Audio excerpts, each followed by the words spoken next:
bien que cela soit l'œuvre d'un parti politique, à l'occurrence du MRC, mais que cela soit interdit, c'est les populations qui périssent et qui souffrent de l'absence d'eau potable. On se demande si ces autorités administratives sont véritablement au service de l'intérêt général. Jean-François Eyenga, je vais commencer avec vous. Vous êtes homme politique, conseiller municipal, président de la commission des finances à la commune de Mbankomo du RDPC. Bonjour et bienvenue. À tout le panel. Je voudrais déjà remercier parce que vous me faites confiance une fois de plus et tout en saluant le parti que je représente, le RDPC, qui tient des mains de maître le Cameroun depuis près de 4 décennies et nous n'avons jamais connu un scandale énorme comme dans d'autres pays. Donc pour cela, je félicite le président de la République, son Excellence Paul Biya. Et j'encourage, après vous, le sous-préfet de Maroua, parce que le sous-préfet est le seul qui détient, Maroua 2e, il est le seul qui détient l'information juste. Parce que vous savez, lorsqu'un parti politique refuse d'aller à l'élection, lorsqu'un parti politique ne s'accommode pas aux mœurs et aux normes de la République, alors ils ne peuvent pas se lever un matin et dire qu'ils partent inaugurer un forage. Un forage ne représente rien quand on sait que ce parti que je vais citer a collecté de l'argent pour lutter contre la Covid-19, on n'a pas vu cet argent, a collecté de l'argent pour s'acheter un bus pendant la période électorale. Nous n'avons pas vu non, je suis en train de dire, et que ce parti, attendez, et que ce parti se lève donc aujourd'hui, dit qu'il parte, après avoir refusé d'aller à l'élection, dit qu'il partait inaugurer un forage et que ça doit faire un tollé national. Vous savez le nombre de forages qu'on construit dans ces pays qui ne sont pas inaugurés. Donc je tire un coup de chapeau au sous-préfet de Maroua 2e. Merci. Qu'est-ce que le MSC avait vraiment fait aux gens? Ce monsieur Jean-François Eyenga, vraiment, il a de la haine pour le MSC. Et j'ai passé particulièrement une matinée de dimanche douloureuse en l'écoutant sur ma média prime avec Tukonga, Sylvain Tukonga. C'est-à-dire, toutes les questions qu'on pose, il fait la digression, il va entrer dans le MSC. Et vous allez vous en rendre compte que j'ai pu observer que le comportement de Jean-François Eyenga n'était pas un cas isolé. J'ai observé la même chose à Canada International avec Dr Simo, au point où Maître Sikati a fait une autopsie en disant que les propos que les communicants du RDPC distillent dans les médias chaque dimanche sont souvent préparés et vous aurez l'occasion de suivre. Mais avant, sur le plateau de Duval Fangwa, il y avait comme invité le professeur Baïbek qui les a posé la question parce que de ce côté-là, il y avait Bidima qui n'est pas un moindre. Je vais d'ailleurs vous proposer ce que Bidima, lui, il a dit à ce sujet avant de vous donner la réponse du professeur Baïbek. Écoutez Bidima.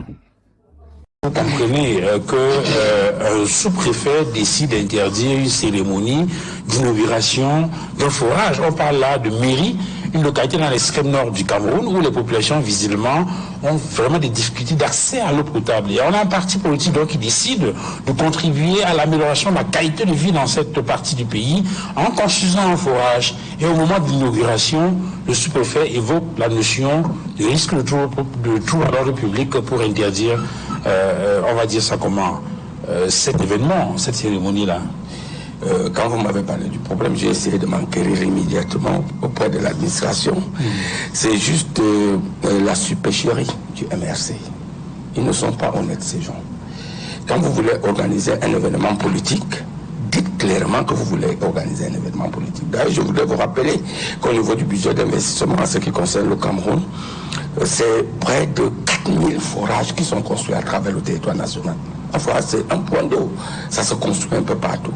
On ne peut pas empêcher un parti politique de favoriser la population pour faire telle ou telle activité qui va dans le sens social. Mais ce qu'on ne peut pas permettre, c'est que vous dépensez peut-être 2 millions pour construire un point d'eau et que sous le prétexte d'inaugurer ce point d'eau, quand on regarde même ce que vous mettez, entre autres, c'est près de 3, 4 ou 5 millions pour mobiliser les gens, etc.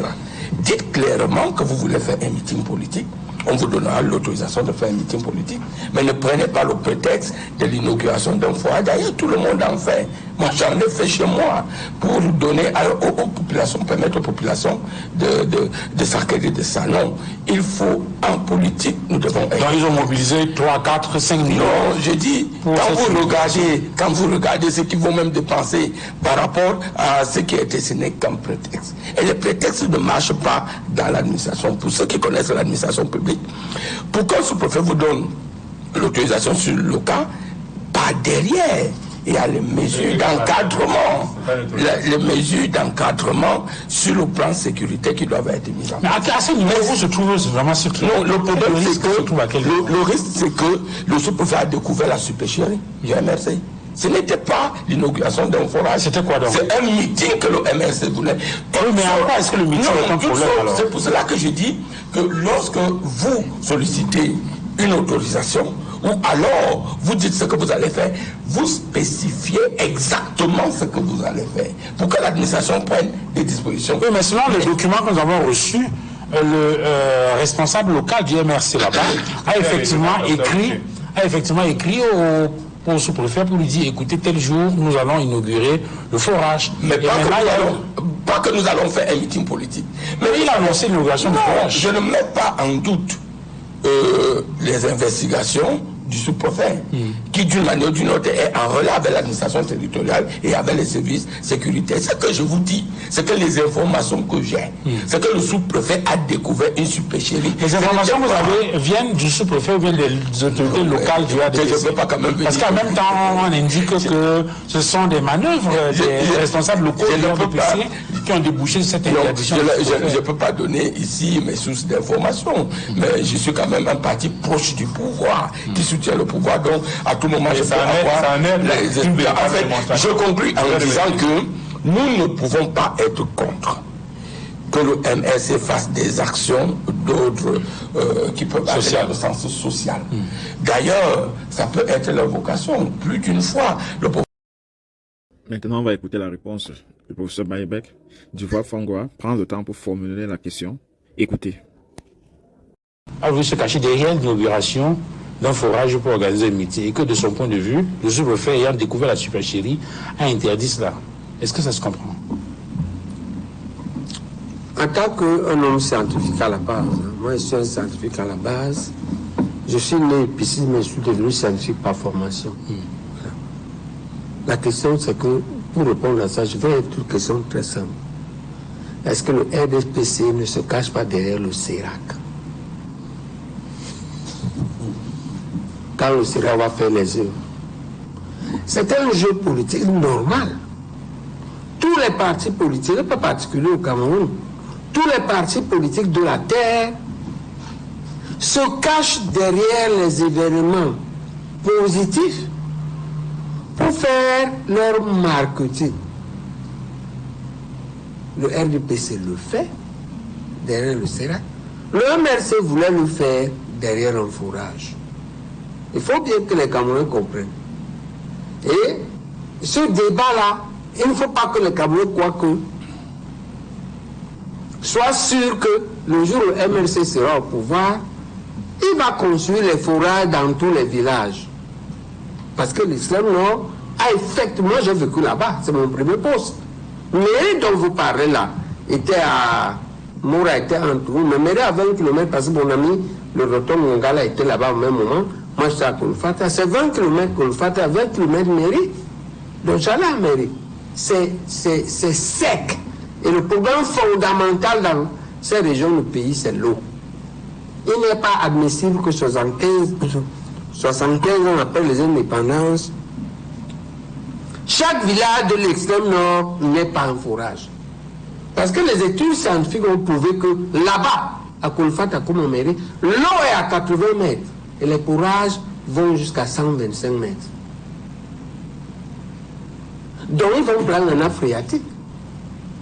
Et si l'on admet que le Cameroun a, je dis n'importe quoi, on va mettre un village par conseil municipal.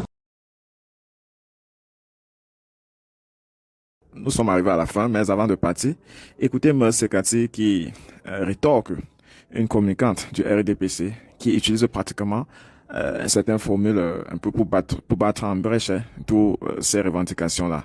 Écoutez, Maître Sikati.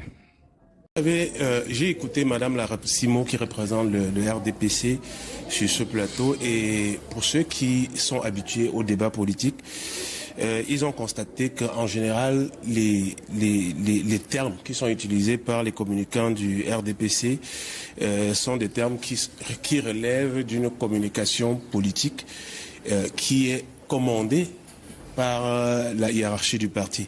Elle a parlé de précieux sésame pour qualifier la carte nationale d'identité. Moi, je pensais que on parlait de précieux sésame pour désigner quelque chose de superfétatoire, quelque chose dont on peut se passer, mais qui peut être valorisé si on l'a entre les mains. Le précieux sésame n'est pas forcément quelque chose d'obligatoire et même de nécessaire, mais la carte nationale d'identité n'est pas un précieux sésame, c'est un droit. C'est un droit. Alors, qualifier ça de précieux sésame, c'est un peu comme si c'était une faveur pour l'État que de le mettre à la disposition de ses citoyens. C'est un peu comme si certains citoyens, les citoyens qui parviennent à avoir une carte nationale d'identité sont à 2 doigts d'avoir accès au paradis. Voilà comment on raisonne avec nos amis du RDPC. Je pense qu'il faut quand même, à un certain moment, être capable de recentrer les choses et de voir quels sont les enjeux. Je trouve quand même normal. Déjà, le contrat qui